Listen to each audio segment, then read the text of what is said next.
pala si ano, si Kuya Aris. Kuya Aris, nandito ka na?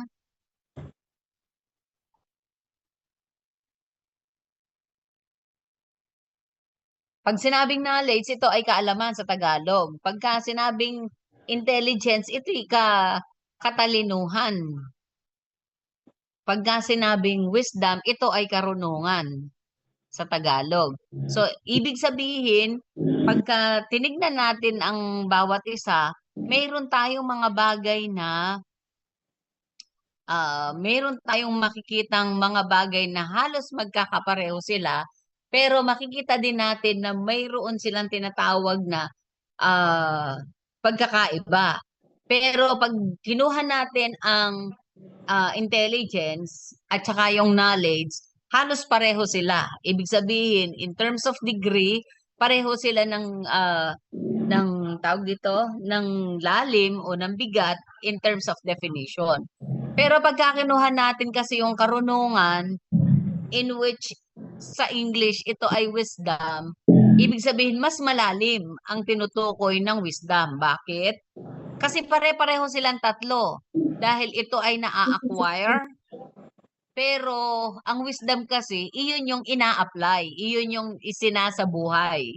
Kaya kumbaga, aanhin natin yung knowledge, aanhin natin ang intelligence kung wala namang wisdom. So, ibig sabihin, balikan natin ang nakalagay sa Revelation chapter 2 hanggang chapter 3.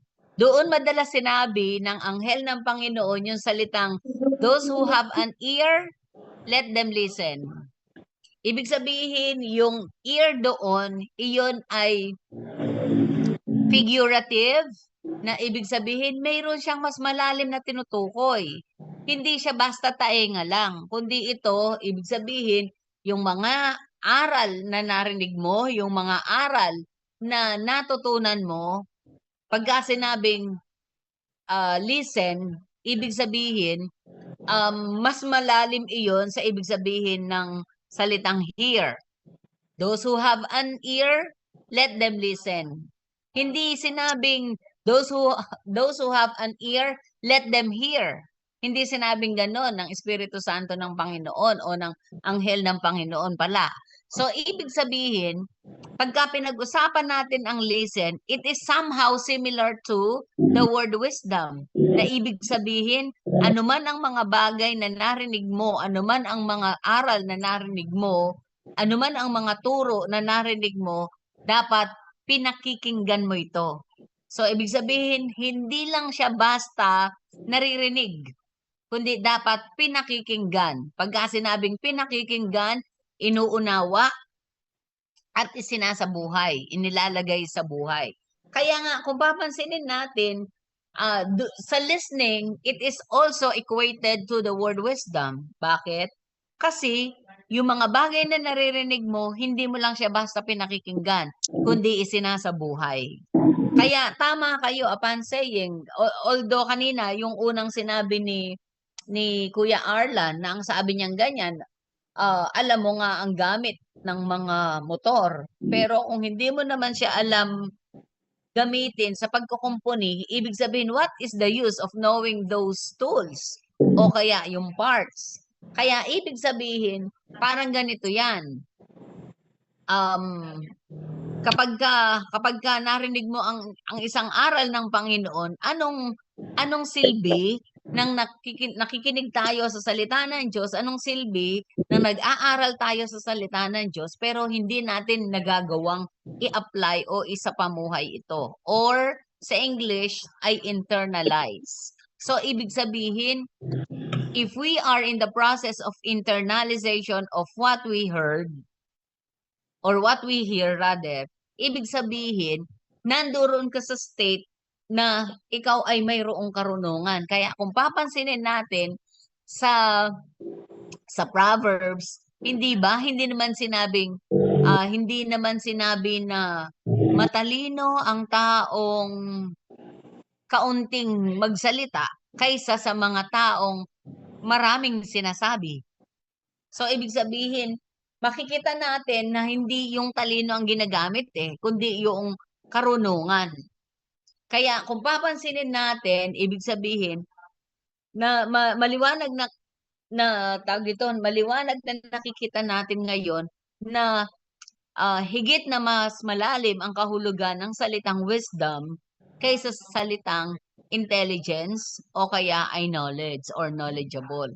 Kaya bilang isang Kristiyano, marapat lang na ang bawat isa sa atin ay kakitaan ng Panginoon ng wisdom kaysa sa knowledge. Okay, ulitin ko. Kaya importante sa Panginoon na kakitaan tayo or the Lord may able to see us that we are full of wisdom rather than full of knowledge. Okay? Dahil nakikita natin na sa katotohanan ng buhay, kapag ka ang tao maraming alam, tawag dito, mas napapahamak siya kapag hindi niya alam gamitin ito. Pero kapag ka ang tao, punong-puno siya ng wisdom o ng karunungan, ibig sabihin, mas nakakatulong ito sa kanya at nakakatulong din sa ibang tao. Kaya ngayon, makikita natin, ibig sabihin, yung mga aklat na may kinalaman dito sa wisdom literature. So, ibig sabihin, yung nakikita ninyo dito sa ating title page, na yung Proverbs, Job, Ecclesiastes, Song of Solomon, wala lang ang Psalms. Wala rito yung Psalms. Pero kasama ang Psalms pagdating sa wisdom literature. Okay. So ano bang meron sa wisdom literature? So ang sabing ganyan, writings that express the pursuit of wisdom and understanding about life and how to live well. Kaya pansinin natin, meron tayong ginamit dito na sabi, understanding. ang wisdom literature daw ay naglalaman o nagpapahayag ng karunungan at ng pangunawa sa buhay at kung papaano ito ipamuhay ng tama o ng mabuti. So, ibig sabihin, maliwanag ngayon mula dito sa ibinibigay natin na tagline na pag sinabi nating wisdom, ito yung ating kaalaman, yung pangunawa na nakukuha natin sa mga tinuturo sa atin na alam nating gamitin sa ating personal na buhay. Kaya mahalaga rito ngayon yung tinatawag na yung bawat aral na natatanggap natin ay alam nating isa pamuhay. Kaya magagawa lamang natin na ipamuhay yung mga bagay na natututunan natin kapag ka ang bawat isa sa atin ay mayroong takot sa Diyos. Tulad ng sinabi dito sa Proverbs chapter 9, verse 10. The fear of the Lord is the beginning of wisdom, and the knowledge of the Holy Spirit or the Holy One is understanding.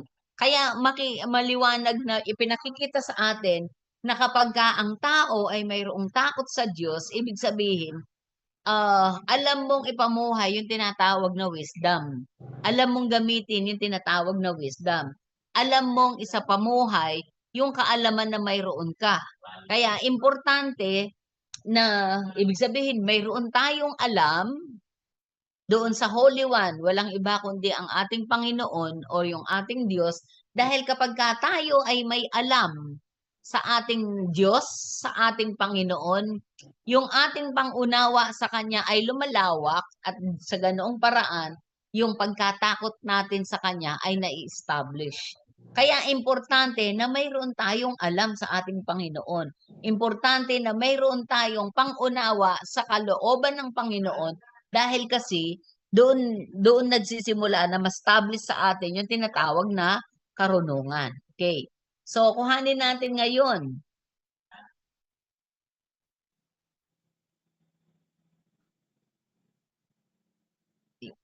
So, kuhanin natin ngayon ang introduction ng wisdom literature. So, sabing ganyan, the wisdom literature of the Old Testament generally includes the books of Job, Psalms, Proverbs, Ecclesiastes, and Song of Songs. Hindi na naman nasama si Psalms.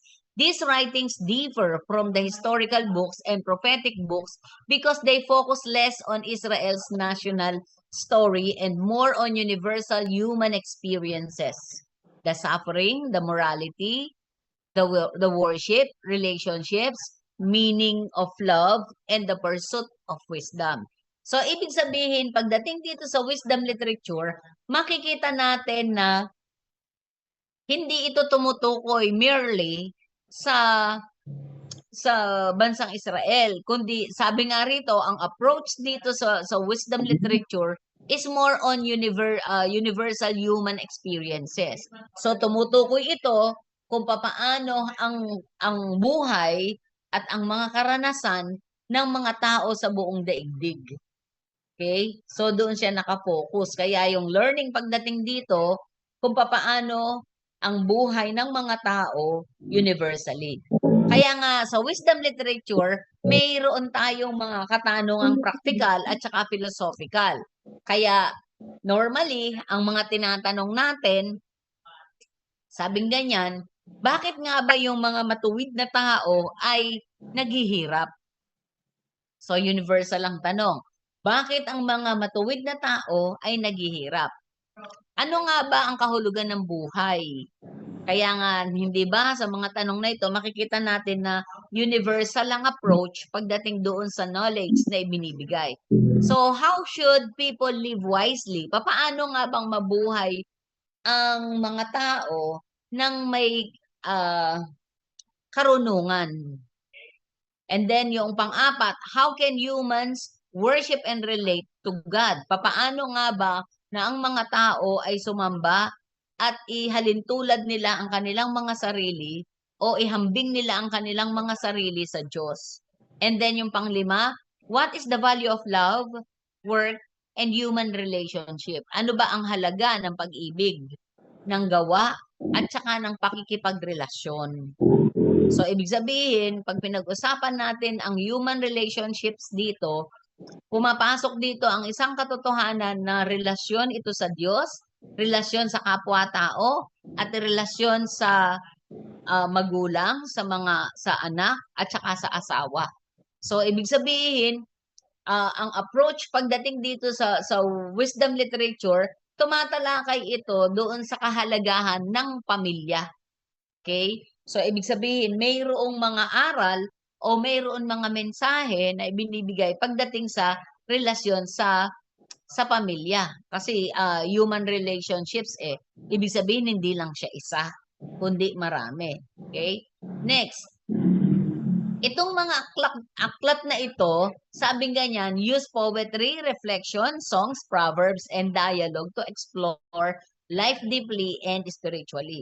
Kaya kung papansinin natin, itong mga aklat na nakabilang dito sa wisdom literature, sila ay nakaporma tulad ng sa isang poetry o kaya ng tula. Ibig sabihin, nakaano siya, by lyric ang ano niya, ang forma niya. Ibig sabihin kung papaano ang itsura kapag gumagawa ng kanta, gumagawa ng tula, ibig sabihin ganoon siyang nakaporma o kaya ay yung kanyang appearance sa pagkakasulat. So aside pa doon, ibig sabihin makikita natin na mayroong usapan dito, nag-uusap ang mga tao dito, kaya in form of literature, lalo na kung halimbawa ikaw ay nag-aral at ang inaral mo has something to do with language, makikita mo yung conversation dito. Normally kasi ang presentation, if it is in conversation, nakaano siya, lagi siyang naka-quote and quote. Okay? Naka-quote and quote siya. Or makikita natin yung presentation ng mga letters dito, kakaiba. Ibig sabihin, katulad nito, nakaslanting ang pagkakasulat itong bahagi na ito. Ibig sabihin, gusto ko lang ipaalam sa inyo na ito ay isang note na gusto kong i-emphasize sa inyo. Ibig sabihin, kakaiba ang forma ng kanyang pagkakasulat compared to doon sa sumusunod pa o naunang slides. So, the same thing, ibig sabihin, kapag nakita mo ang forma ng wisdom literature, kapag may conversation, ibig sabihin, ang pagkakasulat niya ay slanting. Kaya it's easy for us to identify kung mayroon conversation doon sa nababasa natin o wala. Okay? Sa iba kasi, for example, dito sa gospel, kapag nakita mo ang gospel at nagsalita ang Panginoong Jesus, hindi ba walang nakalagay doon na open quotation and close quotation o yung quote and quote. So, ibig sabihin, sinabi lang, Jesus said, pero hindi nakahilig ang forma niya. Hindi ka pareho dito sa wisdom literature. Kapag ka merong usapan, makikita natin na yung conversation from God to the author, makikita natin yung mga slanting presentation ng style of writing, okay? O yung forma ng writing. So ganoon siya. And then makikita natin na pagdating dito sa wisdom literature, or although lahat ay sinasabi natin na it is spiritual in nature, it is spiritual in approach. So, ibig sabihin dito rin sa wisdom literature, ibig sabihin, kaya nga nag-qualify ang wisdom literature sa Bible, sa canonicity of the Bible, it is because of the spiritual in nature and the spiritual approach. So, ibig sabihin, alam natin na mayroong process, mayroong evaluation process in order to be included in the canonicity of the Bible. When we talk about canonicity of the Bible, ibig sabihin, yung kung paano mo siyang sukatin, kung paano mo siyang piliin para mapasama siya dito sa tinatawag natin na Bible. So, ang tawag doon ay canonicity. And that is the process of measuring the Bible. Na ang sabing ganyan, if we are trying to measure our Bible, it must be composed of 66 books. Okay? So, iyon yung standard measure of canonicity. So, ibig sabihin, kita natin o makikita natin as we browse or as we read the wisdom literature, yung spirituality in nature. Ibig sabihin, there is theological themes. There are theological themes.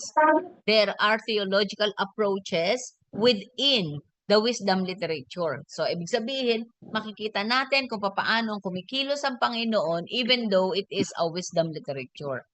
So, ibig sabihin, doon sa pagkakasulat nito, nanduroon at ipinakikita pa rin kung paano ang Diyos kumikilos pagdating doon sa buhay at saka sa experience ng mga taong nandirito. Ibig sabihin, it is vivid, it is clear na kitang-kita natin yung tinatawag na kilos ng Diyos sa kanilang mga experiences. Kaya nga sinabi ganyan, part of it, yung mga experience nila. Okay, next. So, pagdating sa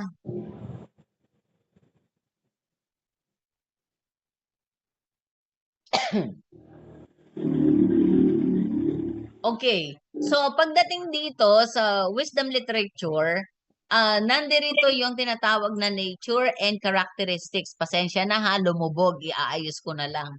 Pero ang nakalagay dyan, wisdom literature, nature, and characteristics ang nakalagay dyan. So, ibig sabihin, kung titignan natin itong 5 na ito, yung emphasize na ito na Song of Songs or Song of Solomon, itong Ecclesiastes, yung Job, yung Proverbs, at saka yung Psalms, makikita natin na yung sabi ganyan, no, wisdom literature refers to biblical writings concerned with, so kita natin yung practical living. Kaya nga, pansinin ninyo yung Proverbs, kung paano siyang na-present pagdating sa Biblia. Ibig sabihin, kitang-kita natin na yung karamihan na sinasabi rito sa Proverbs ay patungkol sa kung paanong mamuhay ang mga anak, ang magulang, at saka kung paano yung social relationship mo pagdating sa tao. Ibig sabihin, kitang-kita kapag binasa mo nga ang Book of Proverbs, makikita ninyo yung bagay na yon. So aside from that, ibig sabihin, yung content noon, although it is social relationship with other people, makikita natin yung tinatawag na moral instruction. So paano yung moral instruction? Katulad halimbawa ng Hindi ba? Sa moral instruction, makikita diyan yung ang sabing ganyan na huwag kang magtitiwala sa mga taong wag kang magtitiwala sa mga taong yumayakap o kaya humahalik sa iyo dahil hindi mo alam na sila pala ang kumakalaban sa iyo. Okay? So, paraphrase na iyon. Ibig sabihin, mga moral instruction, iyon. Ibig sabihin, ibinibigay sa atin yung pagtitiwala. Ibig sabihin, dapat alam nating ibigay yung pagtitiwala natin, yung tamang pagtitiwala natin sa tao. Okay? So, moral instruction. And then, human behavior. Halimbawa naman ng human behavior. Ibig sabihin kung papaano ka bilang tao.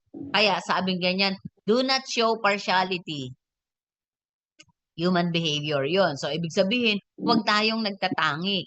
Ibig sabihin, maliwanag na binibigyan tayo ng instruction na kung papaano tayong mag-ugali bilang tao. And aside doon, meron pang mga divine order na ibinibigay sa atin. So, sa divine order, ano iyon? Sabing ganyan, no? Trust in the Lord with all your hearts and with all your mind. Lean not to thy own understanding, for He will direct thy path, okay, or thy ways. So, ibig sabihin, divine order iyon. Ibig sabihin, yung pagtitiwala natin sa sarili natin, hindi natin iyon dapat tawag yon, hindi natin iyon kinakapitalize sa sarili natin kasi dapat ang pagtitiwala natin ay nasa Panginoon. Okay? So, iyon ay isang divine order sa atin. So, ibig sabihin, okay lang na gamitin mo yung kakayanan mo, but above all, it is always God. Okay? Above all, it is always God. So, ibig sabihin, sa lahat ng mga bagay na yan, makikita naman natin kung paano natin mapapatunayan na tama o nag-a-agree ang Panginoon sa mga bagay na ginagawa natin. In practical living, moral instruction, human behavior, divine order, nakikita natin yung pag-approve ng Panginoon sa mga ginagawa natin. Kailan nangyayari yon? Kapag nakikita natin na yung mga taong nakakasalamuha natin ay nabibless sa mga bagay na iniisip, sinasabi, pinapakisama sa kanila. So, ibig sabihin, iyon kaagad ang kita natin. Ibig sabihin, it establishes strong social relationship with other people. So, iyon kasi ang iyon kasi ang makikita natin na nag-a-approve sa mga bagay na ginagawa natin. At kung ito ay tawag dito, sang-ayon ang Panginoon dito. So, ibig sabihin, ikaw, to test your work, hindi ba ang sabing ganyan sa 1 Timothy, tama ba? Sa 1 John chapter 4, ang sabing ganyan, we are able to test kung yung mga for example, kung ang Panginoon ay talagang nasa atin, na kapag ginagawa natin iyan, itong practical living, moral instruction, human behavior, divine order, kasi we are inspired to do that and do these things kapag ang Panginoon ang sumasa atin. So for us to know that if it is God's, kapag nakita mong ang Panginoong Jesus ang siyang naluluwalhati. Ulitin ko kapag ang Panginoong Jesus ang siyang naluluwalhati, hindi ang ating sarili. Kaya nga, sige, sa practical living mo, sa pakikihalubilo mo sa kapwa mo, ibig sabihin, isang practical living dyan, halimbawa, nangutang sa iyo ang kapwa mo, pauutangin mo ba siya? Utang ng pera we are talking about practical living. Papaano at kailan ka magpapautang? At papaano kailan ka hindi magpapautang? O sige, isa-isa. Kuya Sandy, kailan mo gagawin yon? Kailan mo ako pauutangin? Normally po, Pastora, sa akin, lagi yung emergency. Kapag emergency, halimbawa, dadaling sa hospital o kailangan health purpose o kaya sa education, Yan ang kadalasan sa amin, lalo na sa mga lumalapit na kapatiran pagkakailangan talaga.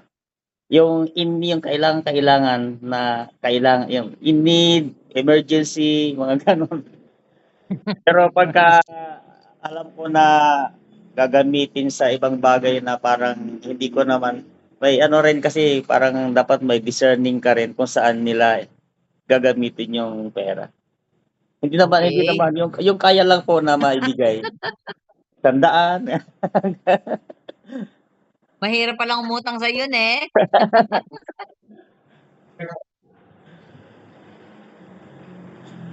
Okay. Si Pastora Joanne. O, Pastora Joanne, kailan mo ako pauutangin? Sa akin po, Pastora, pag sabi po yung sabi ni Pastor Sandy, pag matindi po talaga yung pangangailangan at kailangan po natin ng discernment kasi may mga taon may po na umuutang, hindi naman po kailangan talaga yung mga emergency. Pero sa akin po, sa aking karanasan po, Pastora, halimbawa po may gustong umutang sa akin at sinasabi nila kailangan walang bigas o kailangan pang tuition fee. Pinapahiram ko po sila ng amount na kaya ko pong isipin na mawala sa akin. Ayoko pong, yun po kasi ang tinuturo ng asawa ko sa akin pag may umuutang, do not let them yung umuwi sila na walang dala. So pinapautang ko po talaga, it's either totoo man o hindi ang sinasabi nila. Kasi what if totoo po, nangailangan sila. So iniisip ko na lang po pag pinapautang ko sila, yung kaya ko pong mawala sa akin, let's say, hiram sila ng 2,000, o sasabihin ko may 1,000 ako dito, so isipin ko na yun na okay lang kung hindi niya babayaran, salamat, pero yun po ang way ng pagpapautang ko po ng pera po. Okay. So, iyon ay under sa practical living, di ba? Kaya dyan tayo papasok ngayon sa tama iyon, dapat mayroon tayong discernment pagdating sa kanila. Ibig sabihin, tignan natin kung talagang kailangan ba nila. Pero kung iyon ay gagamitin sa hindi okay, parang hindi okay na sila ay pahiramin. Pero if it is a matter of life and death, ibig sabihin, kailangan mo silang pahiramin. So, yung mga ganoon. May pagkakataon na halimbawa tungkol sa kinabukasan, ibig sabihin okay yung mga ganon. So basta't ito ay sa ikabubuti noong pamilya nung naghihiram ay okay lang 'yon. Pero kung sa tingin mo may halong panloloko na doon, kung minsan hindi tayo dapat umaayon sa ganon dahil nangyayari na parang kinukonsinti pa natin ang mga ganong klaseng tao. Kaya sa practical living, ibig sabihin, titignan natin dito kung ano ba ang pananaw ng Biblia. Laging ganun ang tanong. Ano ba ang pananaw ng Biblia? Ano ba ang sabi ng Biblia sa atin pagdating sa mga bagay na yan? Kasi pagdating sa lumang tipan, ang Paggamit ka kasi sabi, magturo. sa panahon ng iyong pagtatabas, huwag mong tatabasan hanggang sa gilid ng pilapil ang iyong aanihin. Hayaan mong maiwan ang mga bagay na iyon o ang mga parte na iyon sa mga taong nangangailangan nito. So, ibig sabihin, napakayaman ng Biblia pagdating sa tinatawag na pagbibigay eh.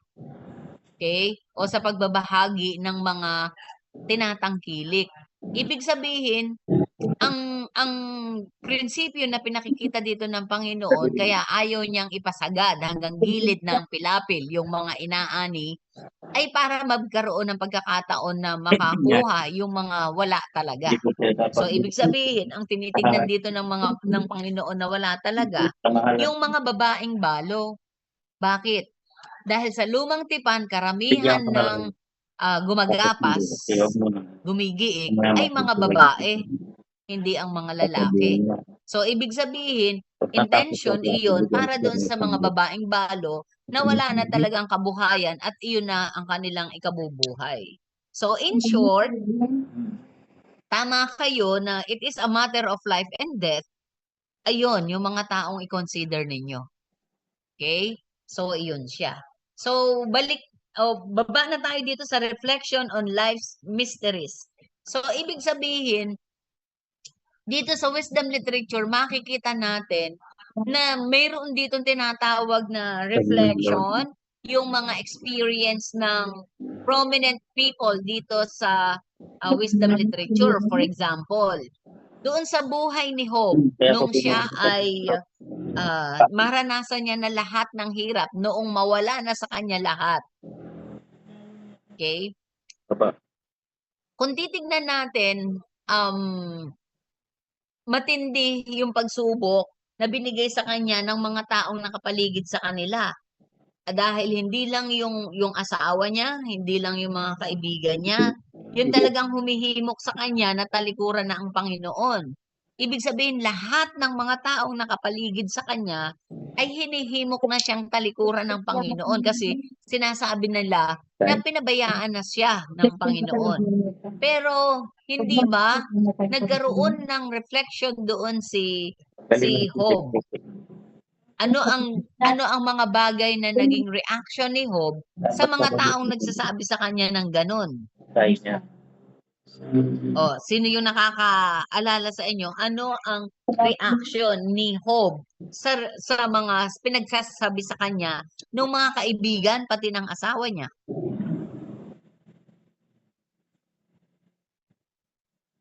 O, sige, sino ang gustong sumagot?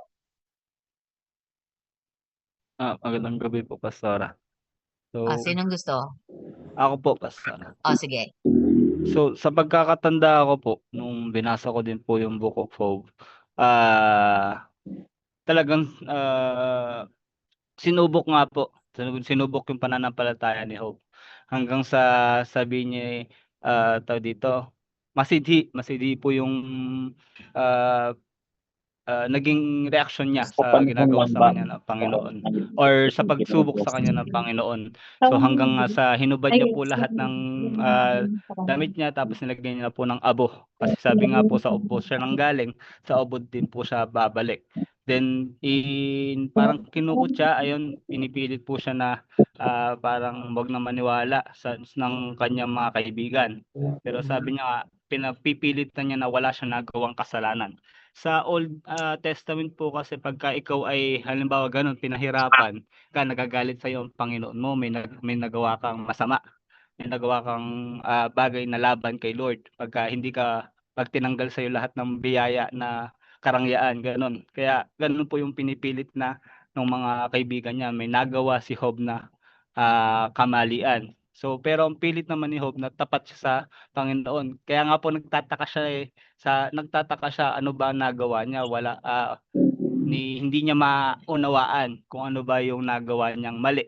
Pero pinipilit niya na wala siyang nagawang mali. Pero totoo nga pong wala naman siya nagawang mali hanggang sagutin po siya ng Panginoon. So yun po. Okay. So, ibig sabihin, yung matindi kasi doon na manifestation na mayroon siyang reflection, totoo naman eh. Totoo naman na wala siyang nagawang mali.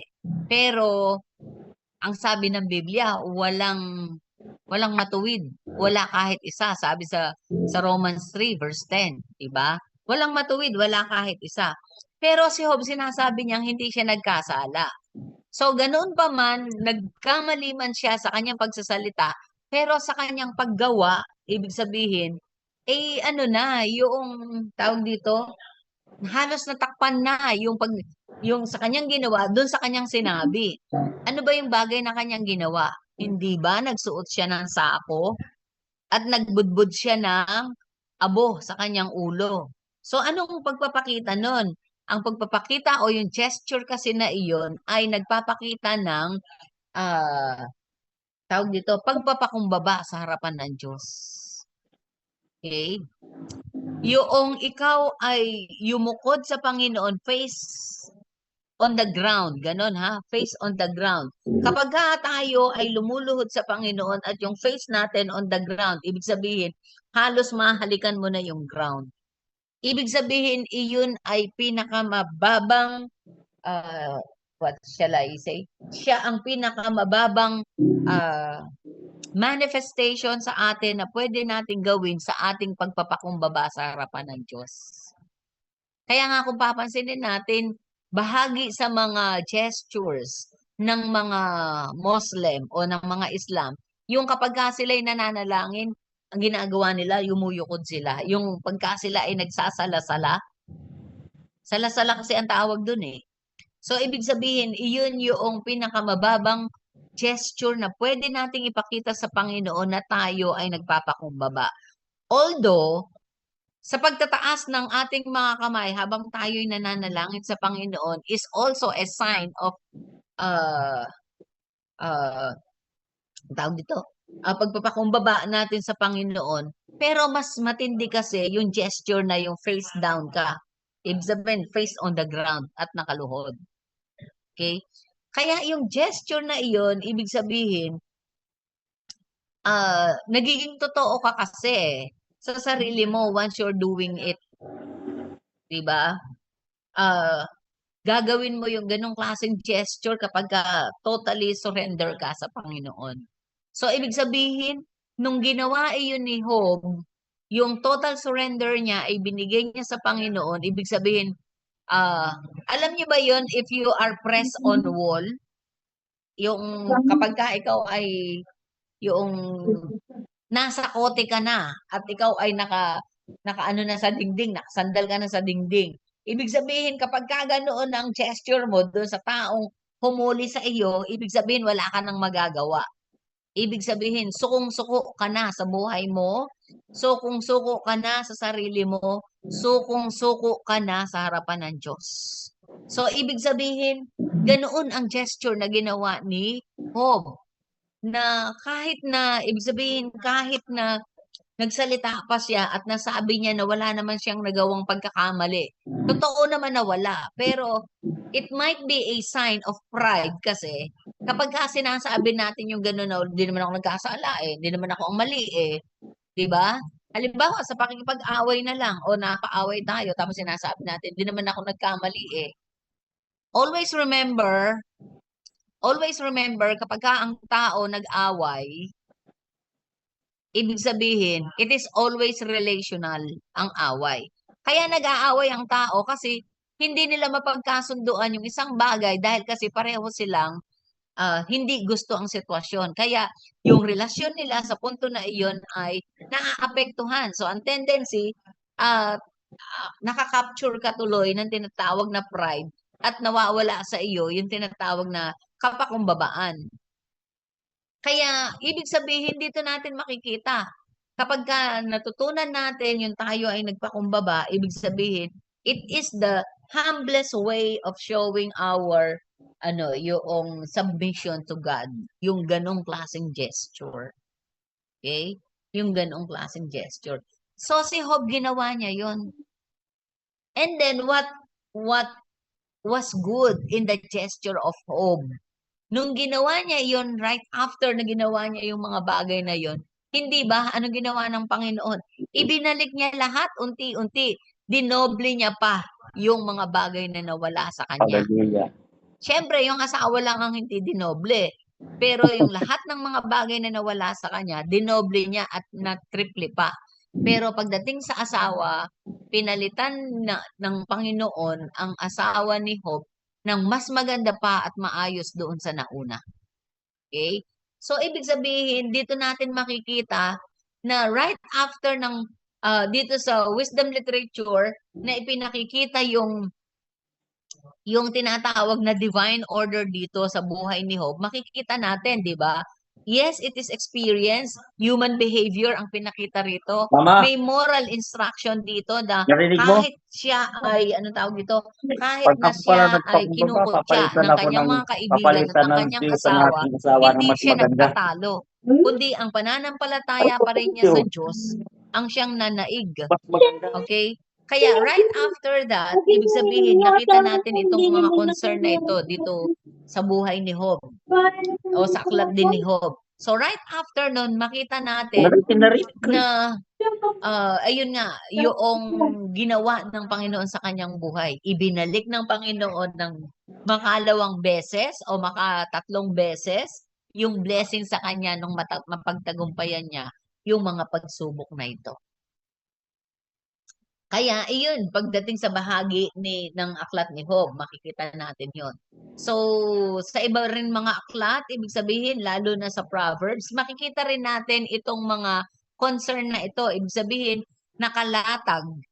Okay? Nakalatag sa 5 aklat na ito, itong mga concern na nandirito na nakikita natin ngayon. So, next, pagdating ulit sa wisdom literature, ang sabing ganyan, the Hebrew term for wisdom is hokmah. Okay? Hokmah implies skill in living according to God's design. Kaya nga, pag pinag-usapan natin ang wisdom sa Hebrew word na hokmah, kitang-kita natin, pinakikita rito yung kakayanan na ipamuhay natin kung ano ang disenyo ng Panginoon sa atin.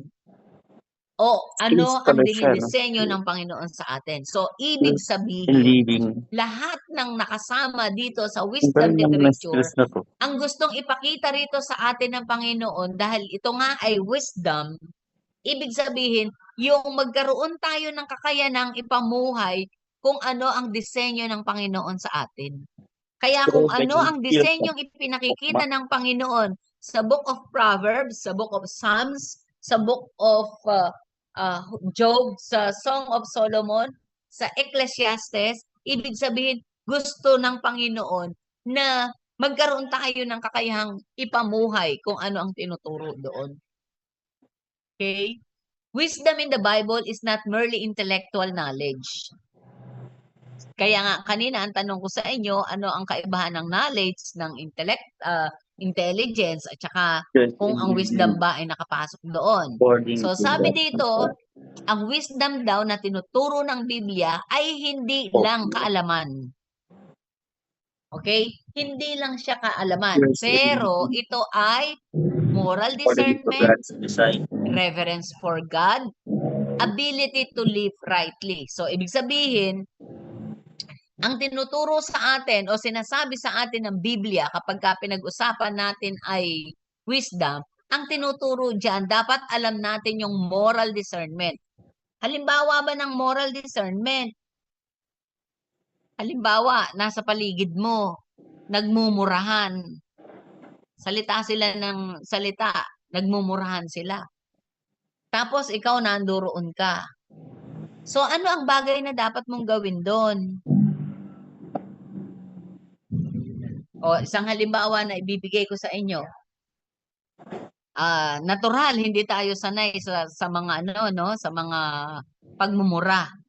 O kahit na doon sa mga pandaraya pagdating sa halimbawa, yung oras ng pasok mo sa school ay 8 to 5, yung mga ganoon.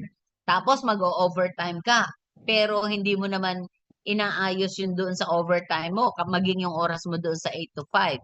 So, ibig sabihin, dahil ang napagkasunduan sa school at ikaw ay binabayaran doon ng sakto doon sa oras, mayroong mga teacher na ang ginagawa, umuuwi sa bahay at babalik na lang sa school pagka-uwian na, lalo na kung ang schedule niya ay libre siya sa mga oras na let's say 1 to 5, wala na siyang turo. Yung iba, umuuwi. So kapag pinag-usapan natin yung moral discernment, kasi parang ganito yun.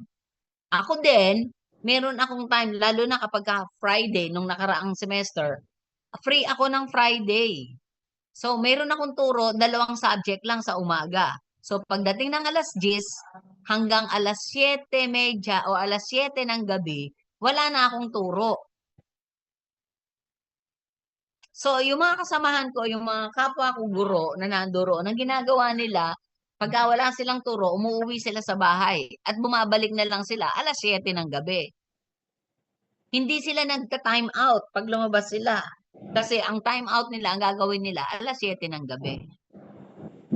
Doon pa lang, ibig sabihin, mayroon ka ng pandaraya. Pag pinag-usapan kasi natin yung salitang moral, it is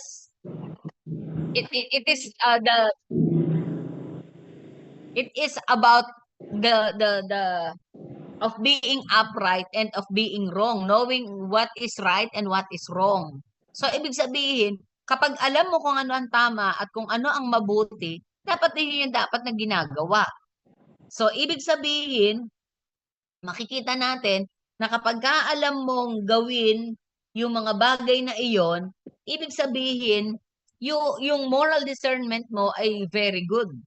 Kaya kapag hindi ba, halimbawa, katulad ako, tatapusin ko yung oras ko hanggang alas 7, hindi ako muuwi.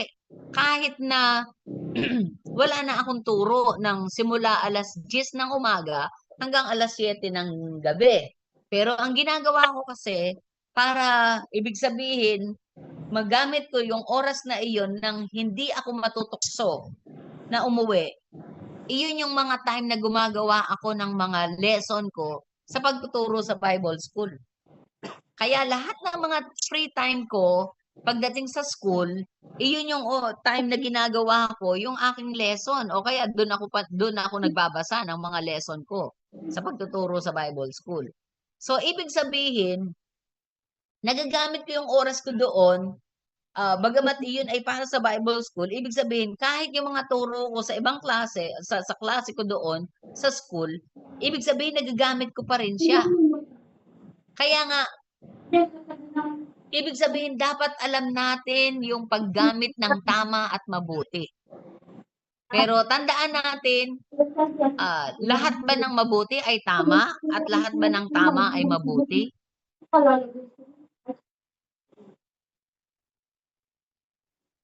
Tanong ko lang, ang lahat ba ng tama ay mabuti at ang lahat ba ng mabuti ay tama? Alin ba dapat doon ang susundin natin? Lahat ba ng mabuti ay tama o lahat ba ng tama ay mabuti? Bilang isang Kristiyano, alin doon ang dapat nating gawin? Tama at mabuti. Sige nga po. Ha? Tama at mabuti. Ulitin ko po, lahat ba ng tama ay mabuti o lahat ng mabuti ay tama? Alin po ba doon ang dapat nating gamitin? Yung tama. Oh, hello po. For me Pinag-us- po, Pastor, na po, lahat ng for me pa, siguro po yung lahat ng tama ay mabuti. Kasi yung tama po ay yung kalooban ng Lord sa atin, yung tamang buhay, tamang purpose sa atin ng Lord. Hindi po yung tama po ay mabuti Okay. para sa atin. Tama. We are talking about moral discernment. Kaya nga, pinag-uusapan natin dahil pag sinabing moral, ang usapan dyan, yung tama. Diba? Yung tama at saka yung mabuti. Kaya nga ang tanong, lahat ba ng mabuti ay tama at ang lahat ba ng tama ay mabuti? Sabi ni Kuya Joey, yung lahat ng tama ay mabuti. So, ibig sabihin, pagdating sa ating pamumuhay, dapat alam nating na yung pamumuhay natin lahat ay tama. Para nang sa ganon, mabuti tayong, ibig sabihin, mapuproduce natin ang sarili natin no, na mabuting tao. Okay? Lahat ng tama na alam natin, dapat alam natin itong gawin. Para nang sa ganoon, makapag-create tayo sa ating sarili ng mabuting tao. Kaya nga, hindi ba? Hindi Anong lahat sabing ng ganyan tama, sa mabuti. Biblia? O, suportahan natin. Sabing ganyan sa Biblia. Ang anumang bagay na alam mong tama, hindi mo ginawa, ay Kasalanan. kasalanan. Pero merong Tama. tama na hindi mabuti. Ang alam mong bagay na tama na It hindi hurts mo para sa ginawa iba. ay kasalanan. So, ibig sabihin maliwanag na ang buhay natin, because wisdom in the Bible, sabing ganyan, is about moral discernment. Kaya dapat ang ginagawa natin kung ano yung tama. Para nang sa ganon, ma-create sa ating sarili o ma-create tayo sa pagiging tao natin na tayo'y maging mabuti. Second, sabi ganyan, reverence for God. Pag pinag-usapan natin yung pagkatakot sa Diyos, di ba sabi kanina sa umpisa natin, for the fear of God is the beginning of wisdom. So, syempre, magki-create ka ng pagkatakot mo sa Panginoon kapag ikaw may kilala mo na ang Panginoon at dahil kilala mo na siya, hindi mo ginagawa yung kung ano yung bagay na sinasabi niya sa iyo, ibig sabihin delikado ka kapag gano'n. Diba? Wala kang takot sa Kanya. Pero kapag may takot ka sa Panginoon, ibig sabihin, lahat ng mga instructions niya, lahat ng mga command niya, ibig sabihin, natatakot kang hindi mo iyon magawa. Okay? Kaya mangyayari ngayon, pipilitin mong gawin kung ano ang tama.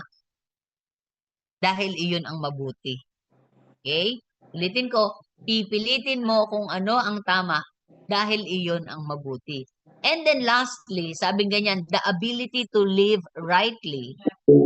So, ibig sabihin, tama yung lahat ng mabuti ay tama. So, ibig sabihin, na kailangan natin magkaroon tayo ng kakayanan sa sarili natin, abilidad sa sarili natin, initiative sa sarili natin, prompting sa sarili natin na mamuhay tayo ng tama. Okay? Mamuhay tayo ng tama. Bakit? Kasi iyon ang ibig sabihin ng wisdom na tinuturo sa atin ng Biblia. Next. So makikita natin ngayon na yung foundational principle appears repeatedly doon sa the fear of the Lord is the beginning of wisdom. Okay? Ulitin ko, yung the fear of the Lord is the beginning of wisdom. So ibig sabihin, mahalaga na sa bawat isa sa atin yung pagkatakot natin sa Panginoon ay ganoon natin iyon na ipapakita sa Kanya. Dahil ang pagkatakot natin sa Panginoon, nagpapakita lang na mayroon kang karunungan. Okay? Or naiintindihan natin kung ano ang ibig sabihin ng karunungan. So, once na hindi natin ina-apply sa buhay natin, yung mga natututunan natin, tayo ay considered as mangmang.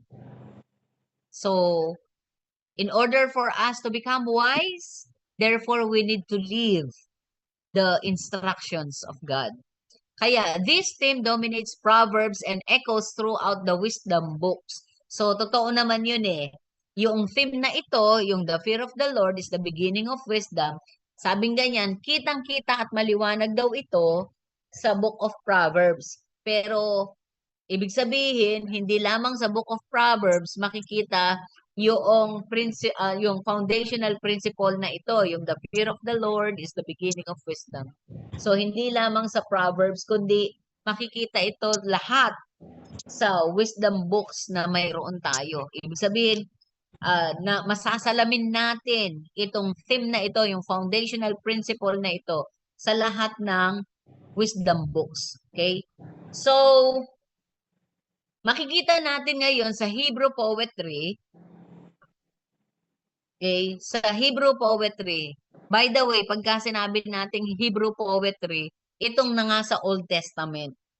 Okay? Yung poetry book sa Old Testament. Dahil alam natin na ang Old Testament, it was written in Hebrew language. 70% is Hebrew language and then 30% is Aramaic. yung Aramaic. Babylonian language siya. Okay? Yung kay Esther. Okay? So, makikita natin ngayon, sabing ganyan, Hebrew poetry is the primary literary style of wisdom literature. Bakit? Kasi sa 36, makikita natin na 5 doon ay wisdom literature. So, unlike modern Western poetry, Hebrew poetry does not rely mainly on rhyme or meter. Instead, it uses patterns of thought and imagery. So, kung titignan natin, dito sa Hebrew poetry, yung wisdom literature natin, sabing ganyan, hindi natin makikita rito yung rhyming o kaya yung mayroong number. Halimbawa, ng rhyming, yung sa dulo nito, pare-pareho yung ending sound niya. doon sa rhyme. Pag sinabi namang meter, ibig sabihin yung bawat taludtod or yung bawat syllables niya sa every line, makikita natin mayroon siyang pattern. Ibig sabihin, mayroon siyang tinatawag na pare-parehong bilang. Okay? At makikita natin ulit, yun sa dulo, pare-pareho siya ng kung nagtatapos sa N, lahat ng linya niya nagtatapos sa N. Yung bilang niya, pag binilang mo yung syllables niya, pare-pareho siya ng bilang. Sa Hebrew poetry, hindi siya ganoon. Okay? Kaya kung papansinin ninyo sa Proverbs, hindi nyo makikitang magkakapareho or madalang yung magkakapareho ang dulo niya.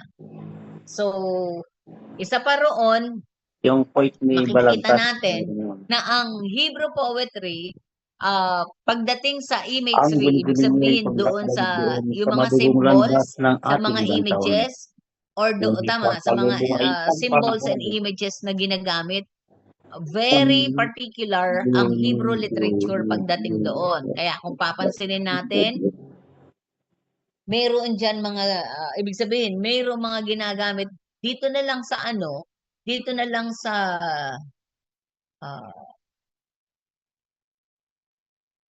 dito na lang sa Song of Songs, makikita natin na ang tindi ng description na ibinigay ng writer ng Song of Songs pagdating sa babae. Okay?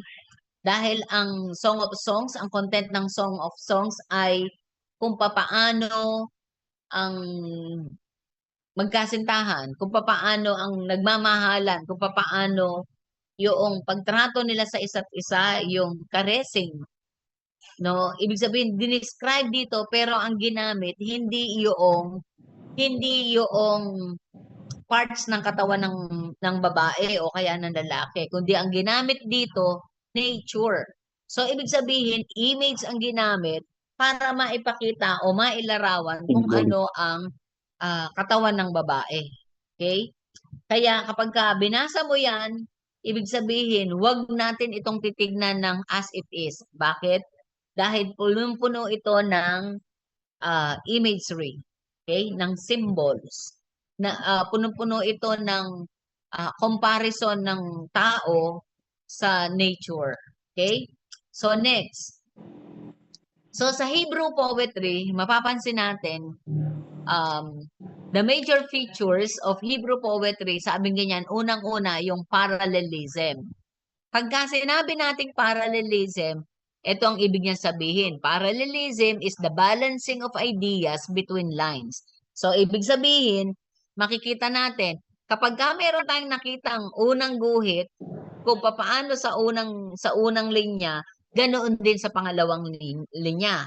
Kaya nga, yung isang ibig sabihin o yung uri ng parallelism, the first one is synonymous parallelism. Ang sabing ganyan ng synonymous parallelism, the second line repeats the idea of the first in different words. So, ibig sabihin, makikita natin dito sa Hebrew poetry na yung sa first line niya, kaparehong-kapareho din ng nasa second line, iba lang ang pagkakasulat or iba lang yung words na ginamit. So, example dito, the heavens declare the glory of God. Second line, sabi ganyan, the skies proclaim the work of His hands. So, ibig sabihin, yung works of His hands, ibig sabihin, iyon yung pagpapakita ng glory of God. Yung heavens naman, iyon yung sky. So, ibig sabihin, pinakikita ng kalawakan, tama, pinakikita ng kalawakan yung gawa ng kamay ng Diyos. Iyon yun sa second line. Dun sa first line, ang kalangitan ay nagpapahayag ng kaluwalhatian ng Diyos. So, ibig sabihin, hindi man pareho ang pagkakasabi, hindi man pareho yung words na ginamit, pero yung idea nila ay magkatulad. Okay? Iyon ang ibig sabihin ng synonymous parallelism. Yung unang linya at saka yung pangalawang linya, pareho ang sinasabi niya o pareho yung ideya niya. Kaya nga, sabi ganyan, both lines express the same thought. So, ayun siya. Next. So, yung susunod naman yung antithetic parallelism. Okay? Ulitin ko, Second line antithetic of contrast. parallelism. Ulitin ko, pag pinag-usapan natin ang parallelism, sabing ganyan, balancing of ideas between lines. Balanse ang ideya ng mga linya. Alino magturo ni So, paano naman natin Tinuro mo yung malalaman asawa yung yun. antithetic parallelism? Sabing ganyan, the second line contrasts the first. So, sa antithetic parallelism, yung pangalawang linya ay kabaligtaran ng unang linya. Okay? Yung pangalawang linya ay kabaligtaran ng unang linya. So, tignan natin. The Lord watches over the way of the righteous. Sabing ganyan, Wicked. ang Panginoon, binabantayan niya yung paraan ng pamumuhay ng mga matutuwid. Sa pangalawang linya, but the way of the wicked leads to destruction. Sabing ganyan, ngunit ang paraan ng pamumuhay ng mga masasama ay nahahantong sa kaparusahan o pagkasira. So, kung papansinin natin, contrast siya. Ibig sabihin, magkasalungat dahil yung unang linya nagpapakita ng pagpapala, nagpapakita ng pagpapala sa mga matutuwid na nakikita ng Panginoon. Samantalang sa pangalawang linya, makikita natin na yung paraan ng pamumuhay ng mga masama ay kapahamakan o kapahamakan. So, in summary, sabi ganyan, this contrast is common in Proverbs. So, ibig sabihin, makikita natin yung mga ganitong klase ng panulat o kaya ng mga idea, presentation, dito sa ating wisdom literature, specifically sa Proverbs. Okay? Next. So, number 3, yung tinatawag natin na synthetic parallelism. So, papaano ang synthetic parallelism? Sabi ganyan, the second line expands or completes the first. So, ibig sabihin, yung unang linya, nandoon lang siya, pero yung pangalawang linya ay nagpapakita pa na ang pagkumpleto sa unang linya o kaya dinudugtungan yung unang linya. Kaya nga ang nakasulat, trust in the Lord with all your heart, And yun yung unang linya. Second line, dinugtungan. Ang sabing ganyan, no? And lean not on your own understanding.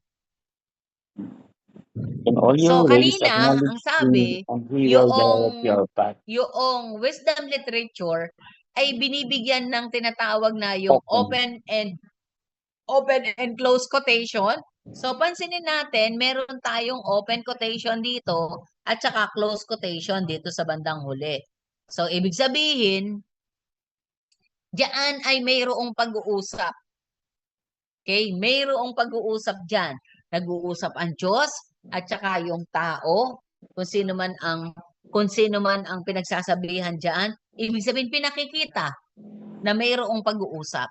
Kaya kung papansinin natin ulit, ito, sa Proverbs, itong trust in the Lord with all your heart, dinugtungan. Katulad ng sabi rito, synthetic parallelism, dinudugtungan para makumpleto.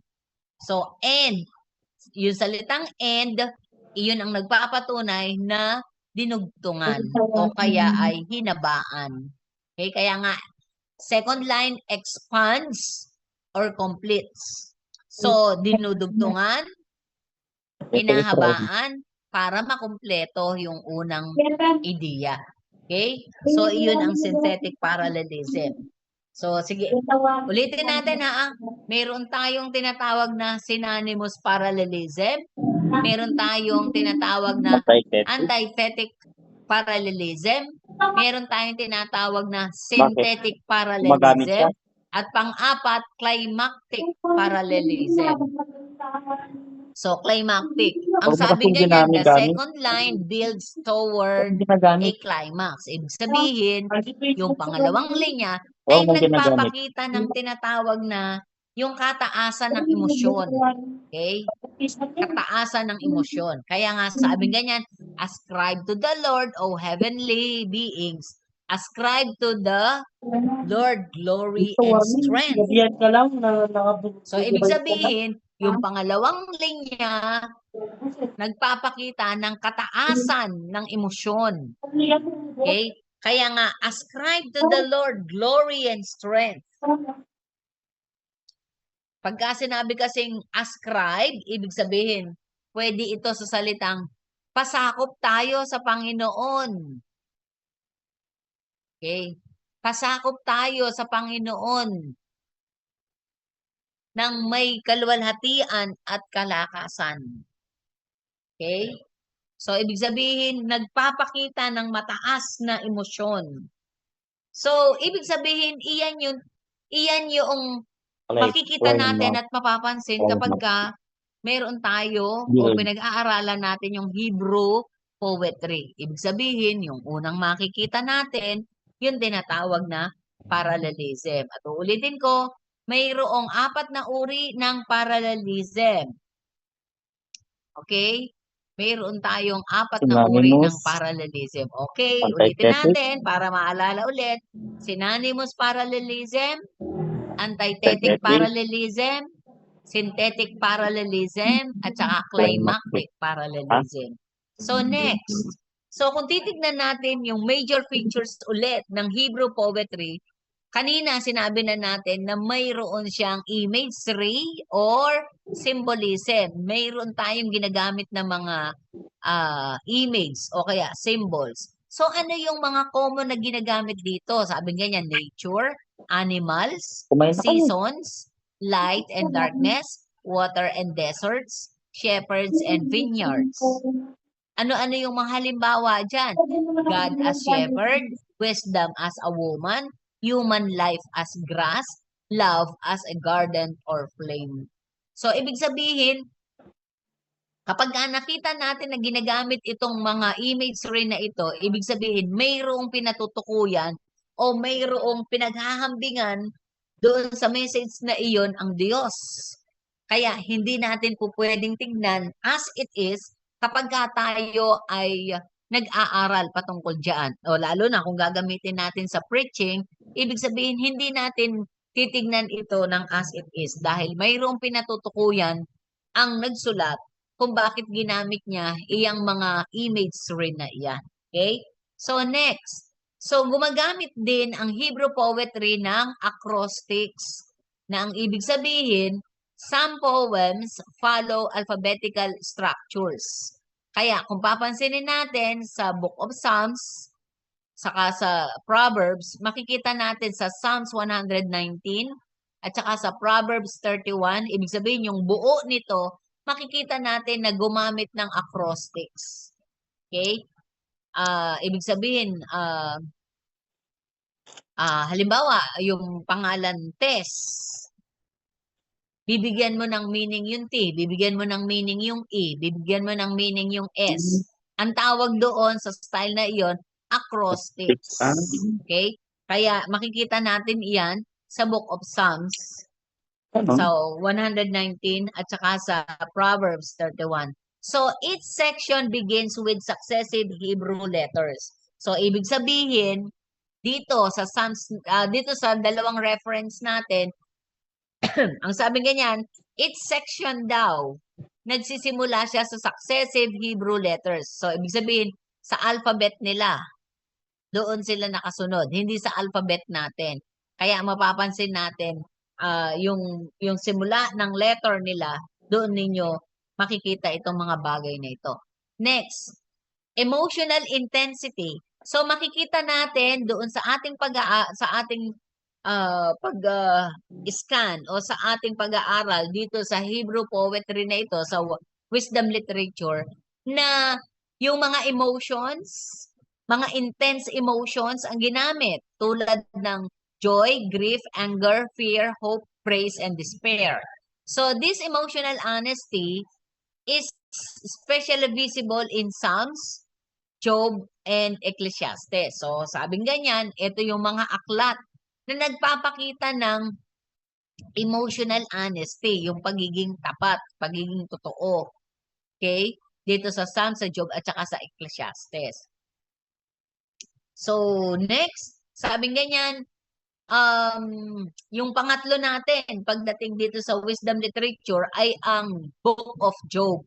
Yung problem, the problem of suffering and divine sovereignty. Kaya makikita natin dito sa Book of Job, mayroon siyang major ideas. Ano ang major ideas dito? Dalawa siya. Yung innocent suffering at saka yung theological debate na mayroon dito. Yung nakipag-argue si Job sa kanyang mga kaibigan at saka yung pag-insist ni Job doon sa mga argumento ng kanyang kaibigan. So, ibig sabihin, makikita natin dito na sa innocent suffering ni Job, yung sabi niya ganyan, Job is righteous yet suffers intensely. So, kahit na siya ay matuwid, pero bakit ganon?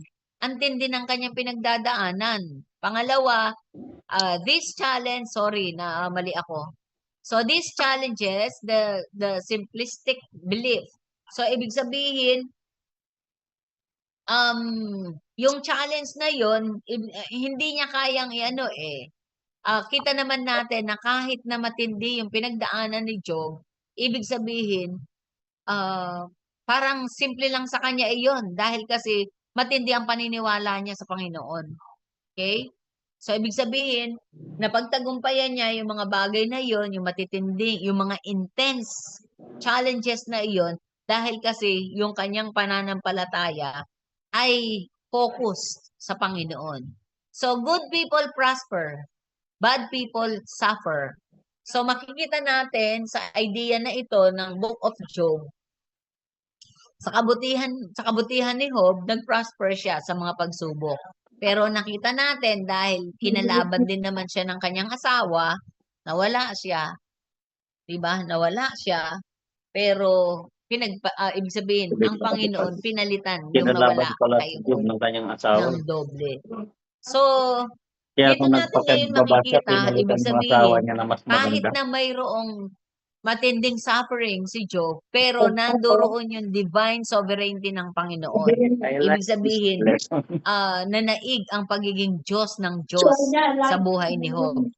Ibig sabihin, nagkaroon ng manifestation pa rin yung Panginoon sa buhay ni Job nung palitan ng Panginoon lahat ng mga bagay na nawala kay Job.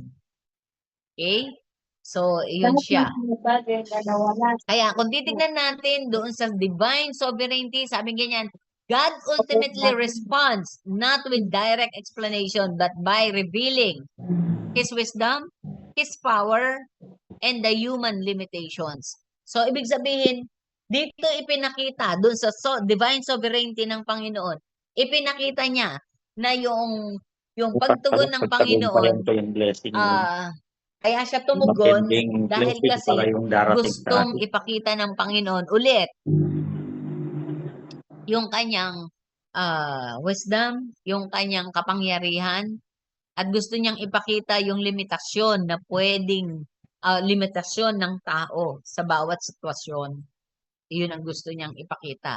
So ano ngayon ang lesson dito doon kay Job? Humans cannot fully comprehend God's governance of the universe. So, ibig sabihin, kaya nga sinabi ni Isaiah, di ba? Sabing ganyan, yung pangunawa ng tao ay hindi kapareho ng pangunawa ng Diyos. Dahil kung paano ang distansya ng Panginoon sa langit at sa lupa, ganoon din ang distansya ng pangunawa ng tao. So, ibig sabihin, makikita natin dito na mayroong hangganan na bagamat tayo ay nilikha ng Panginoon ayon sa kanyang larawan at wangis, pero mayroon tayong limitasyon bilang tao. Bakit? Dahil tayo ay mga creation ng Diyos. So, ibig sabihin, makakahigit pa ba tayo sa Panginoon? Of course not. So, ibig sabihin, pinatunayan ng Panginoon sa buhay ni Job kung sino at ano siya. At kumbaga, ipinakita ng Panginoon sa tao na limitado talaga ang tao. pagdating sa karunungan. So, ibig sabihin, ang karunungan ay nasa Diyos pa rin. Kaya nga, hindi ba, pagdating sa New Testament, ang sinasabi, kung kapos tayo ng karunungan, humingi tayo. Okay? So, pang-apat, ibig sabihin, makikita natin yung pananampalataya ni Job sa gitna ng misteryo na nangyayari sa kanya. So, ibig sabihin, kahit na mayroong mga pangyayari sa buhay niya, ipinakita pa rin ni Job na yung pananampalataya, ibig sabihin, kahit na nandoon siya, ay ibig sabihin, kapag ang pananampalataya ay alam natin ilagay sa sarili natin at panindigan sa sarili natin. Kahit ano pa man yung maging tanong ng iba sa atin, kahit ano man ang isipin ng iba sa atin pagdating sa pananampalataya na mayroon tayo, ibig sabihin, walang makakadaig doon. Walang makakadaig Amen. doon. At isang bagay pa rin, kapag ang pananampalataya natin ay alam nating itayo, panindigan, ibig sabihin, patuloy na yung ating, sabi rito, yung humble trust. Ibig sabihin, yung pagtitiwala natin sa Panginoon. Kasi once that we are able to show our trust in God, ibig sabihin, you are humbling yourself before Him. Kasi pinakikita mo sa Panginoon na mas mayroon siyang magagawa kaysa sa iyo. Ibig sabihin, kapag ang trust mo binibigay mo sa Panginoon, ipinakikita mo kung sino siya at kung ano ka. Pinakikita mo na siya ay Diyos at ikaw ay tagasunod. Okay? So, dahil dyan, bibigyan ko kayo ng assignment. At yung assignment ninyo, give the key themes, writer, and characteristics of Psalms and Proverbs. Kasi, dito sa diniscuss natin ngayong gabi, ang ibinigay ko lang ay 3. So, ibig sabihin, yung Psalms at saka yung Proverbs, hindi ko pa binigay yung theme, yung key themes, yung writer, at saka yung characteristics. So, dahil dyan, any comment o gustong sabihin sa ating pag-aaral?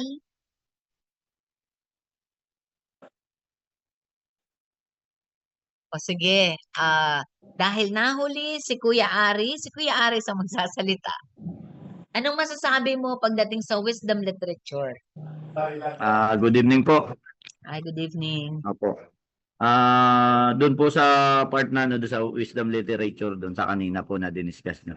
Napakaganda po nung pagpapaliwanag. Siya yung magsasalita sa linggo. Kasi sa atin po, lalo yung sinabi nyo na the fear of the Lord is the Beginning of wisdom. beginning of wisdom, sabi nga. Totoo naman po yun nung nakaraan nakikinig ako doon sa sa sermon preaching ni Pastor Ruter. Sabi niya ganyan. Ni Pastor Bong Saking. Okay. Opo. Sabi niya marami sa atin maka-Diyos, sabi niya. Pero iilan lang yung takot sa Diyos. Yung sinample niya po kasi doon yung yung sa Congress. Although non-political po ito. Lang. Totoo naman. Kaya tano Hindi po. Totoo naman kasi tuwing mag-uumpisa yung session, magdadasal muna yan eh. Pero lahat na nandoon, majority, alam naman natin na involved dun sa flood control project. So nakakalungkot na ganun. Kaya sa atin po napakaganda po ng discussion natin ngayon. Isang paalala na kailangan yung takot natin sa Panginoon magbunga ng kaalaman, sabi nga, ng wisdom para mas maipakita natin yung maibabahagi natin yung pagmamahal natin sa Panginoon, makita sa buhay natin, sabi nga. Tuwing umaga, yan po yung nagpapaalala sa akin na Kasi every morning po, share ko na lang din. Every morning po, meron kasi kaming morning formation. Since ako po yung first sergeant, nagagamit ko po yung part na yun para patuloy na ipaalala doon sa mga kasama ko na ano, yung takot sa Panginoon, tsaka bantayan natin yung mga puso natin. Kasi yun po yung normal, yun yung ano ayun yung madalas na nagiging problema, lalo sa aming mga uniform personnel. Napakarami pong nai-involve sa hindi maganda. Lalo ngayon, sa social media, mas madali nang kalat, sabi nga, yung mga balita. Marami po sa amin, kung makikita nyo, marami nai-involve sa illegal sa hindi magandang bagay, pananakit sa asawa, mga ganun Pero sa totoo po, mas marami yung mabubuting pulis. Kaya lang hindi nila masyadong ibinabalita yun Kaya po sa akin, sabi ko nga, bago man lang kasi alam ko rin na darating na yung araw na ubarin ko na rin po yung uniforming suit ko, sabi ko. Dumating man yung ano na yon, araw na maging bahagi ako ng panibagong generation po ng mga mabubuting pulis, lalo dito po sa atin sa Dinalupian. Gusto ko kakapagpalala nyo ako bilang tagapayo nyo, hindi lang dahil doon sa ranggo ko, kung hindi bilang kuya, kapatid na laging nagpapaalala sa inyo. Kasi kung may mapahamak sa atin, masakit yun ako. Kaya patuloy tayo magkaroon ng takot sa Panginoon at bantayan natin yung mga puso natin. Kasi sabi ko, yung kaaway po, hindi tayo tutuksin sa malaking bagay niyan Doon sa maliit na bagay, unti-untiin tayo niyan hanggang mahulog tayo at maramdaman natin na hindi na tayo makabangon Kaya patuloy tayong patuloy natin bantayan yung puso natin at yun nga po, yung takot sa Panginoon. Kasi diyan nag-uumpisa yung pag natin, discernment natin kung tama o mali yung ginagawa natin. So yun po yung sa part ko at napakalaking bagay po yung lesson natin ngayon. Pagpapaalala po ng mga bagay na palagi ko pong di sinasabi dun sa mga kasama ko po. So yun po, God bless po. Okay. Thank you. Si Pastora Joanne? Okay po, Pastora. Inaral po natin ngayong gabi ang tungkol sa wisdom literature. So naintindihan ko po na yung intelligence at ang knowledge is halos magkapareho lang sila. But then, yung wisdom is more on mas malalim siyang kahulugan. So, sa aking pagkakaintindi po, ang kaalaman o yung knowledge, nakukuha natin siya sa Word of God. Kasi mas naintindihan ko po na ang Word of God, itong Bible po, is consist of kumbaga kumpleto po siyang rekado para sa ating buhay. It is really a guide for us to live a righteous life. So sa wisdom po, yung knowledge na kukuha natin sa Word of God, but then yung wisdom is yung application. So wala pong ibig sabihin, wala pong kahulugan kung tayo ay nagbabasa o nakikinig ng salita ng Diyos na hindi naman natin ina-apply sa ating buhay. So halimbawa na lang po yung mga practical po na dapat nating gawin sa pang-araw-araw natin. Dito po yan sa wisdom literature na kukuha po natin. Halimbawa na lang po yung may Bible verse sa Proverbs na I think pangatlo ko siyang nabasa na verse patungkol sa nagagalit ang Diyos sa paggamit ng maling timbangan. So it is really a guide for us to live a holy and righteous life, yung everyday life natin po. And then dito po tinuturo talaga yung honesty and integrity po bilang isang Kristiyano. So dapat po mamuhay tayo ng ayon sa kalooban ng Diyos. Yun kasi minsan po kasi may mga tao, may mga Kristiyano na marunong naman sila spiritually, pero para bang sa yung good moral po, yun nga po yung hindi natin hindi aware na hindi tayo honest. So sa wisdom po, dito natin na-apply yung pamumuhay na ayon sa kalooban ng Diyos. So marami po akong naintindihan sa gabing ito at marami pong salamat, Pastora, kasi nakikita ko po na hindi po madali po magturo. But then, tinuturo niyo po ng napaka-detalye ang lesson natin sa bawat linggo na ating pinag-aralan po. Marami pong salamat. So, marami po akong naintindihan ngayong gabi. Yun lang po. Okay, thank you. Si, si Kuya Sandy. Hello po, Pastora. Hello. Ano ba yun? Kung tayo po pala mayroong TESDA, ang Bible po pala mayroong Hokma. Skills in living according to God's design. Mm. Kasi natawag sa akin ng pansin yung skills po eh. Sa wisdom na ang Greek word ay Hokma. Skills pala, skills in living according to God's design. Kung may hahangarin po akong skills, mas gusto ko na ito. Para sure po tayo na yung skills po natin according talaga kung paano tayo tinawag ng Diyos at kung paano tayo nilikha. Kaya nakakatuwa po itong pag-aaral natin kasi nabibigyan po natin ng pansin. At saka sa tingin ko po, hindi lahat ng tama ay mabuti, pero hindi lahat ng mabuti ay tama. Kasi po, doon sa sinabi nyo kanina na 8 to 5, tapos aalis ng alauna, maaaring nakakabuti sa kanya yun eh. Para doon sa aalis na teacher. Mabuti yun para sa kanya, pero hindi siya tama. Dahil nasa time pa rin siya na sinasahuran siya sa time na yun eh. So, mabuti para sa kanya, pero hindi tama. So, bilang isang Kristiyano, i-apply natin yung skills natin na hokma, hindi niya dapat gagawin yun. Kaya napakaganda po. At saka, yung parallelism, nabanggit din po yan sa hermeneutics. Mas nagbigay linaw yung pagtuturo po ngayon tungkol sa synonymous parallelism, yung apat, anti-static at saka synthetic.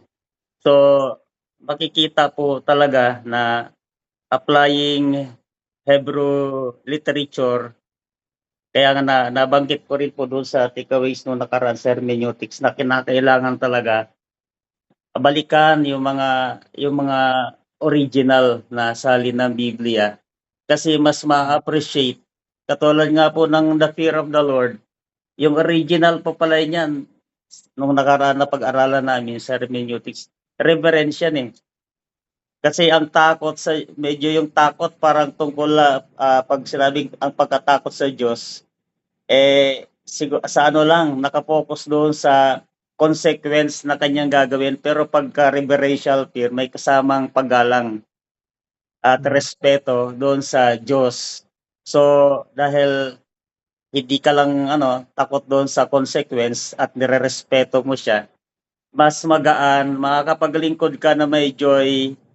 Kasi pagka takot ka lang, maglilingkod ka, walang joy dahil rules eh. Pero Ginagamitan mo ako ng hermeneutics, ha? Naalala ko po, Pastora, kasi nung Tuesday lang kasi yan eh. Naalala ko. Okay. Kaya yung pinag-aaralan po natin ngayon, nagbibigay ng paglalim doon sa awareness na kinakailangan talaga tingnan yung literature as wisdom na dapat na maging skills para sa atin na tagapangaral at tagapaglingkod. Mas mabibigyan natin ng maliwanag ng pagtuturo yung mga nakikinig sa atin. Yun lang po siguro, Pastora. Maraming mga binibigay ang Panginoon sa tulong ng kanyang Holy Spirit. Okay. So, si Kuya Arlan? So, magandang gabi po sa bawat isa. So, ang sa akin po, katulad nga po nung in-example. Medyo mahina, Kuya Arlan. Lapit mo yung mic. Ayan po, magandang gabi po. So, last pa rin po namin, katulad nga po sabi ni Pastor Sandy, nung Tuesday pa po namin topic yung mga literature. So, parang pinapaalala po sa akin ng Panginoon na hindi mali yung kinuha kong kurso. Ayun, kasi more on language po kasi yung kinuhang kurso na ayoko. Pero sa pagkakataon kung ito at paulit-ulit nga po sa mga nakaraang session po namin um, ni Pastor Mandy, parang tama, tama, tama yung napili ko accidentally. Kasi wala po akong choice na piliin yung English as major sa nung college ako. So talagang parang nakaupo po ulit ako sa isang classroom na puro language yung ah, pinag-aaralan po natin, katulad po nga kanina yung parallelism na sa Hebrew poetry. Parang nasa klase pa rin po ako. So parang nakakabilis din na kahit po Humihina sa yung tingin, sound mo? ayan po, kahit po sa tingin natin na mali para sa atin yung napili po natin, ito ang tama para kay Lord na sa atin ay mas makakabuti. So ayan po, in terms naman po sa knowledge po or intelligence versus wisdom, tulad nga po ngayon na pag nag-aaral po tayo ng Bible, hindi po matatawag natin tayo ay matatag na napuno o nag-grow na. Pagka halimbawa nakakapag memorize po tayo ng countless na Bible. Pero kung yung essence po ng nakasulat sa Bible ay hindi po nakikita sa gawa, katulad nga po ng sinasabi nila Pastor Sandy, ah, parang useless. Hindi po tayo natuto. Kumbaga, wala po tayong karunungan na nakuha mula sa Panginoon. Kaya kung tayo po ay nag-aaral talaga, dapat po makita sa ating galaw, sa ating mga skills, kumbaga. And then katulad nga din po sa isang classroom, katulad po isang teacher, para malaman ko po na natuto ang isang estudyante, nakikita ko po sa galaw or sa kilos po nila. Kaya marapat din po tayo na ganun po Kristiyano, isang disciple po ng ating Panginoon, nakikita po sa atin yung galaw na gusto ng ating Panginoon. Kaya salamat po sa Panginoon dahil agabing ito at na-remind na naman po ako. So, glory to God po. Yan. Okay, so sunod po ay si Kuya Jero. Kuya Jero? Hello, Pastora. Magandang gabi po ulit. Hello, narinig po ako, Pastora. Opo. Naglolo ko po kasi cellphone. Yung learning ko po ngayong gabi, yung wisdom literature na kung saan makikita natin ito sa Old Testament na nasulat sa book of Job, sa book of wisdom. Job, Proverbs, Psalms, Solomon, Ecclesiastes. Ayun po, Pastora. Pwede pong mag-joke. Hmm? Pwede pong mag-joke, Pastora. O sige. Ayaw, sige po. Ano po kasi, dati po kasi merong isang preacher sa amin. Sabi niya, alam niyo ba kung bakit nasa taas yung brain natin? Oo. Na dapat yun yung ating pinapairal, sabi niya. Mas mababa yung ating puso kasi dapat ang pinapairal natin yung ating brain. Kasi daw po, kapag baliktad po, kapag yung brain po natin ay nasa dun sa kinalagyan ng ating puso, parang pag nag-iisip po tayo, di ba, hinihimas po natin yung ating ulo, parang ang sabang pong tingnan. Kaya sabi niya, dapat ang pinapairal ating yung ating isip, yung ating intelligence, yung ating wisdom, yung ating knowledge na natututunan. Yun po yung sabi niya. Naalala ko, Pastor, na medyo tama din naman po siya. Na dapat po ang nangingibabaw po talaga ay yung karunungan. Yung karunungan po dapat na galing po sa ating Panginoon. Kasi nag-iba po yung interpretation na po natin sa wisdom, sa pagiging wise po ngayon. parang nawawala po yung sinabi mo kasi yung moral, ah, nagiging ay ito wise tong taong to kasi nalinlang niya yung kasawa niya, wise yan, wise yan, napaka-wise. So parang nag-iiba po yung interpretation na natin.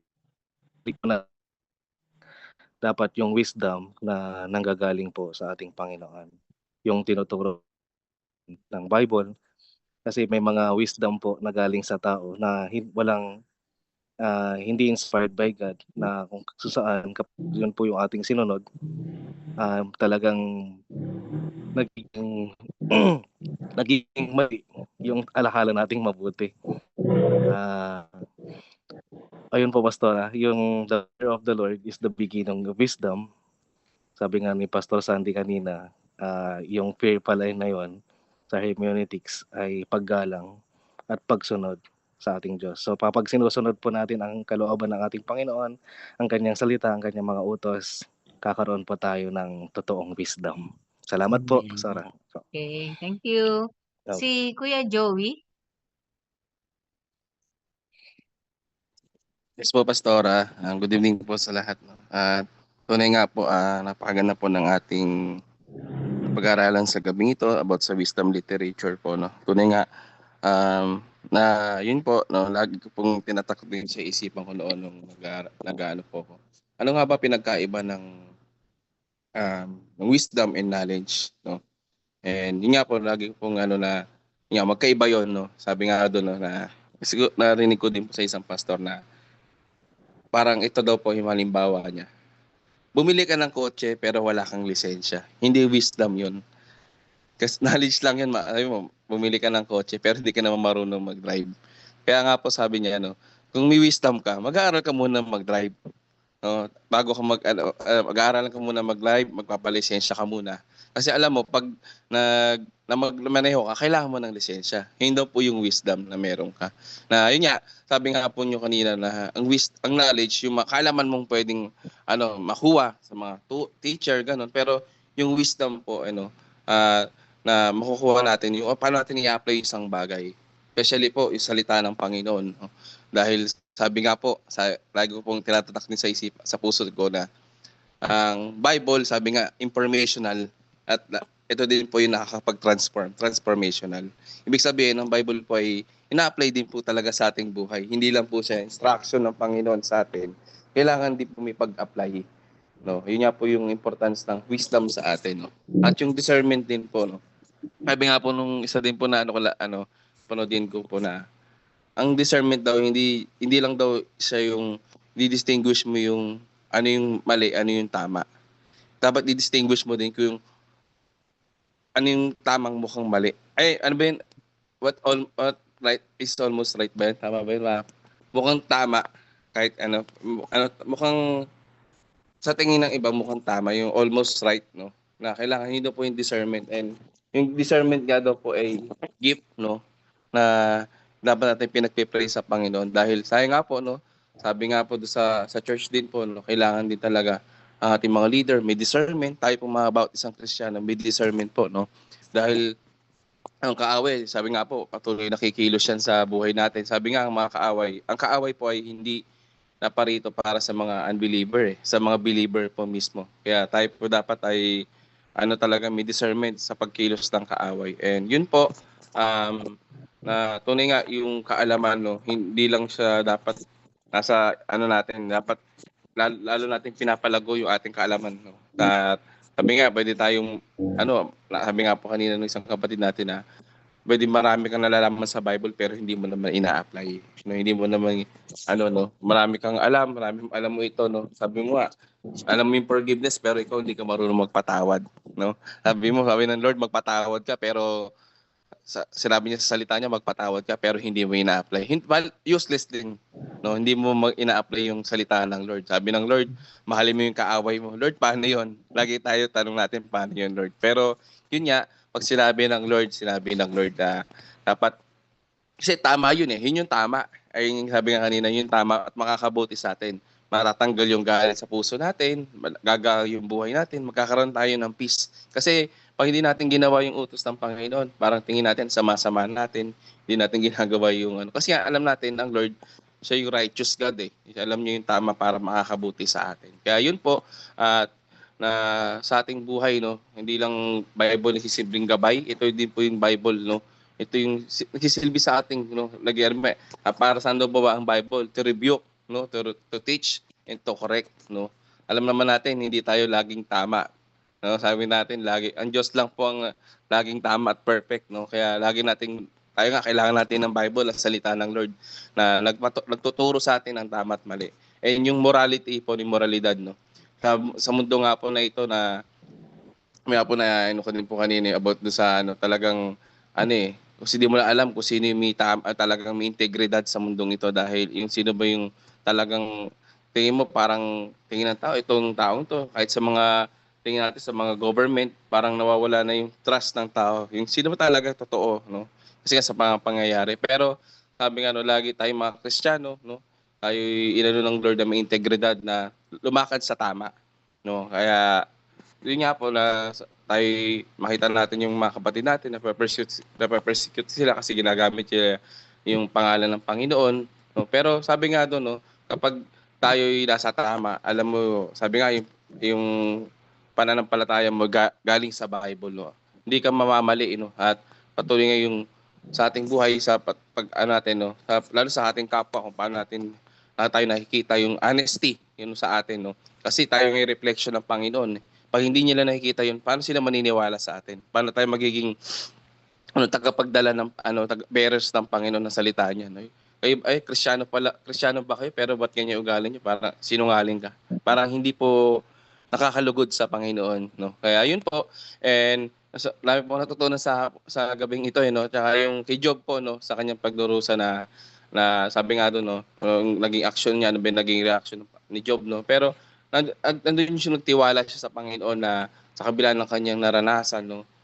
Nandun yung pagtitiwala niya sa Panginoon na itong lahat ng ito, alam ko na yung tapat niya sa mga yung pangalan nga niya no sa kabila ng pagdurusa niya na ano niyang suffering, no? Isa si Job sa mga talagang nanatiling tapat sa Panginoon sa kabila ng kanyang sabi nga tayo mga Kristiyano minsan nagtatampo na tayo sa Lord, no? Pero sa grabe lagi nga pong napipreach yung kwento ni Job, no? Sa grabe ng pinagdaanan niya, sa grabe ng halos wala din natin kayang hambing yung naramdaman ni Job that time. Lahat ng meron siya, lahat ng tinitirasyong sa buhay niya, tinanggal ng Job. No? Tinanggal ng Lord, pero alam ng Lord si Job. Kilala niya si Job, no? Kaya tayo din po kilala tayo ng Lord, no? Alam na ng Lord yung kaya natin, yung handle tong stress na to, yung problema na ito. Alam ng Lord kaya natin. Tingin lang natin hindi natin kaya, pero pag nagtiwala ka sa Panginoon, alam mo, will it to Lord, pag inano ni Lord to, alam niya kaya mo. Kaya yun lang po, sa Diyos mo pinapataga na po. Okay. So, thank you. So, siya, tayo ay magko-closing prayer na. Pwede bang si Kuya Jerome ang mag-pray para sa ating closing? Kuya Jerome? Ay, sige po, Pastora. Sige po, tayo po ay sama-samang manalangin. Hallelujah. Salamat, Panginoon, sa lahat, Panginoon, na ginagawa at ginagawa mo, Panginoon, sa buhay ng bawat isa sa amin. Salamat, Panginoon, sa pagbibigay sa amin ng knowledge at ng wisdom, Panginoon, yung mga bagay na po naming matutunan. Nakaaya-ayang yung dapat ginagawa sa buhay po na ito, Panginoon, na yung Salamat, Panginoon, sa mga pag-aaral po namin at natututo po kami, Panginoon, ng iyong mga salita at lumalawag po, Panginoon, yung aming kaalaman. Bunga nito, Panginoon, nagkakaroon po kami ng wisdom na nanggagaling po sa inyo. Salamat po sa pag-iingat po sa amin sa buong maghapon, Panginoon. Patuloy niyo po kaming ingatan, Panginoon, hanggang sa aming pagtulog. Gisingin niyo po muli kami bukas, Panginoon, nang may kalakasan na naman na nagmumula po sa inyo na handang gawin, Panginoon, yung kalooban. Salamat, Panginoon, pangalanan niyo po kami sa lahat po ng aming ginagawa. Kayo po, Panginoon, ang siyang maidakila. Ikaw po ang siyang mapapurihan, Panginoon. Sa inyo po ang papuri at pasasalamat, Panginoon, sa pangalan ni Jesus. Amen. Okay. Sana si Pastora Hope.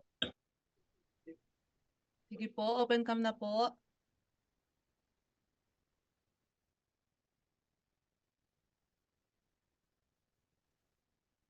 Recording stopped.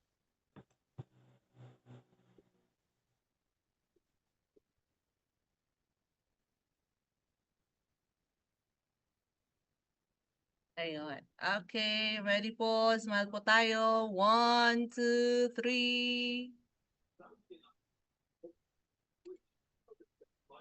Okay po. God bless po Thank you. everyone. God bless.